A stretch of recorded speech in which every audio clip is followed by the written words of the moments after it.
এখন পশ্চিমবঙ্গে এসআইআর এর জন্য 2002 সালের ভোটার লিস্ট তোমাদের প্রত্যেকের প্রয়োজন এবং তোমরা প্রত্যেকে খুঁজে বেড়াচ্ছ যে কোথায় 2002 সালের ভোটার লিস্ট পাবে।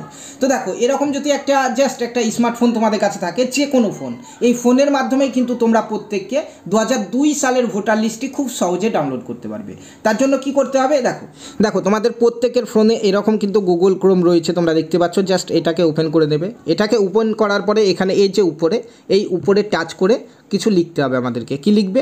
সিইও, এখানে চলে এসছে আমার, দেখো এখানে সিইও westbengal.wb.gov.in। এখন তোমরা স্ক্রিনে লেখাটি দেখতে পাচ্ছ, যেটা দেখতে পাচ্ছ জাস্ট ওটাকেই লিখে তোমরা সার্চ করে দাও, ঠিক আছে? এখানে যে অপশন রয়েছে এখানে গিয়ে তোমরা সার্চ করে দাও। এটাকে সার্চ করার পরে এরকম একটা ওয়েবসাইট চলে আসবে যেখান থেকে 2002 সালের ভোটার লিস্ট ডাউনলোড হবে। তো এখানে একটা দেখতে পাচ্ছ পপ আপ এখানে দেখাচ্ছে, এটাকে এখানে এই যে ক্রস চিহ্ন রয়েছে এটা দিয়ে কেটে দাও। এটা কেটে দেওয়ার পরে এরকম তোমরা দেখতে পাবে, এই হচ্ছে ওয়েবসাইট। এখান থেকে কিন্তু আমরা ভোটার লিস্টে ডাউনলোড করব।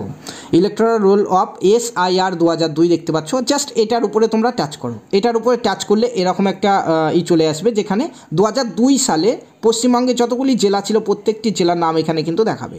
তোমার যে জেলা সেই জেলাটিকে তুমি এখন সিলেক্ট করে নাও।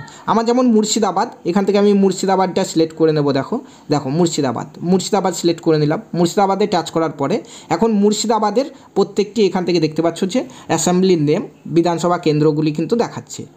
তোমার যে বিধানসভা কেন্দ্র রয়েছে সেটি তুমি সিলেক্ট করো। যেমন আমার খড়গ্রাম তোমরা দেখতে পাচ্ছ, ঠিক আছে? তো আমি এখানে সিলেক্ট করছি, ঠিক আছে? ব্লকের নেম দিয়ে থাকে। তো তোমরা দেখতে পাচ্ছ এই খড়গ্রামে আমি সিলেক্ট করলাম, তোমরাও সিলেক্ট করে নেবে। সিলেক্ট করার পরে এখন 2002 সালে এই খড়গ্রামের আন্ডারে যতগুলি পুলিং স্টেশন ছিল, অর্থাৎ যতগুলি জায়গাতে ভোট গ্রহণ চলতো, ভোট নেওয়া হতো, প্রত্যেকটি স্কুলের নাম এখানে রয়েছে, তোমরা দেখতে পাচ্ছ। তো তোমাদের যে স্কুলে ভোট নেওয়া হতো সেই স্কুলের নামটি তোমরা এখান থেকে দেখে নেবে, খুঁজে নেবে, ঠিক আছে? প্রত্যেকটি জায়গার নাম কিন্তু এখানে রয়েছে। ধরে নাও তুমি খুঁজে পেয়ে গেলে, এখানে 9 নম্বরে যেটি রয়েছে সেটি আমি ধরছি। তো এখানে দেখো পাশেই দেখো এখানে ফাইনাল রোল দেখতে পাচ্ছ। এই যে ফাইনাল রোল রয়েছে, এই ফাইনাল রোলে তোমরা ক্লিক করবে। এখানে টাচ করার পরে এরকম একটা আমাদের কিন্তু চলে আসবে, ঠিক আছে? এই জায়গায় আমাদেরকে যে ক্যাপচার কোডটি দিয়েছে তোমরা দেখতে পাচ্ছ, এই ক্যাপচার কোডটিকে এখানে বসাতে হবে এই ঘরে। চলো বসাচ্ছি আমি। প্রথমে দেখো রয়েছে 6, আমি 6 বসিয়ে নিলাম, ঠিক আছে? তারপরে দেখো টি, তারপরে রয়েছে এক্স, তারপরে ইউ, তারপর 8, যেটা তোমার লেখা থাকবে সেটা লিখে এখানে দেখতে পাচ্ছ ভেরিফাই অপশন রয়েছে, এই ভেরিফাইয়ে ক্লিক করবে। ভেরিফাই ক্লিক করার সঙ্গে সঙ্গে এরকম আমাদের কিন্তু ডাউনলোড শুরু হয়ে যাবে, দেখতে পাচ্ছ ভোটার লিস্টে ওই জায়গাকার। দেখো এখন ভোটার লিস্ট আমাদের ডাউনলোড হয়ে গেছে। একবার মিলিয়ে দেখে নাও এখান থেকে যে এখানে গ্রামের নাম, গ্রাম পঞ্চায়েত নেম, থানা, জেলা, পিন সব ঠিকঠাক আছে কিনা, তোমার এলাকারটাই ডাউনলোড হলো কিনা সেটা দেখে নাও।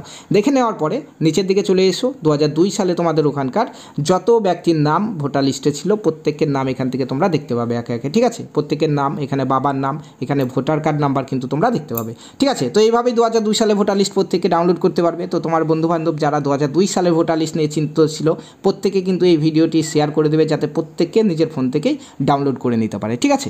ধন্যবাদ।